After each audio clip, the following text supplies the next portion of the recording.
SDPI അഖിലേന്ത്യാ അധ്യക്ഷൻ MK Faizy അറസ്റ്റിൽ. കള്ളപ്പണക്കേസിലാണ് ഫൈസിയെ ED അറസ്റ്റ് ചെയ്തത്. ഡൽഹിയിൽ നിന്നാണ് ഫൈസി പിടികൂടിയത്. നിരോധിത ഭീകര സംഘടനയായ പോപ്പുലർ ഫ്രണ്ടിനായി കള്ളപ്പണ ഇടപാട് നടത്തിയതിനാണ് SDPIയുടെ അഖിലേന്ത്യാ അധ്യക്ഷനെ അറസ്റ്റ് ചെയ്തത്. ഇന്നലെ അർദ്ധരാത്രി ഡൽഹി അന്താരാഷ്ട്ര വിമാനത്താവളത്തിൽ വെച്ച് ഇയാളെ എൻഫോഴ്സ്മെന്റ് ഡയറക്ടറേറ്റ് പിടികൂടുകയായിരുന്നു. കള്ളപ്പണം വെളുപ്പിക്കലുമായി ബന്ധപ്പെട്ട് MK ഫൈസിക്കെതിരെ നേരത്തെ കേസുണ്ടായിരുന്നു. SDPIയുടെ നിരോധനത്തിന് മുന്നോടിയായാണ് അറസ്റ്റെന്നാണ് സൂചന. വഖഫ് ഭേദഗതി ബില്ലുമായി ബന്ധപ്പെട്ട് രാജ്യത്ത് കലാപത്തിന് SDPI ആഹ്വാനം ചെയ്തിട്ടുണ്ട്.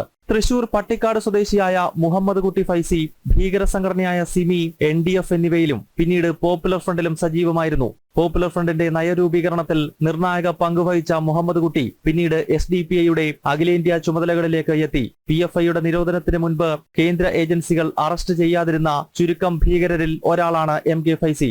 എന്നാൽ ഇയാൾക്ക് പിന്നാലെ കേന്ദ്ര ഏജൻസികൾ ഉണ്ടായിരുന്നു. ജനം, ഡൽഹി.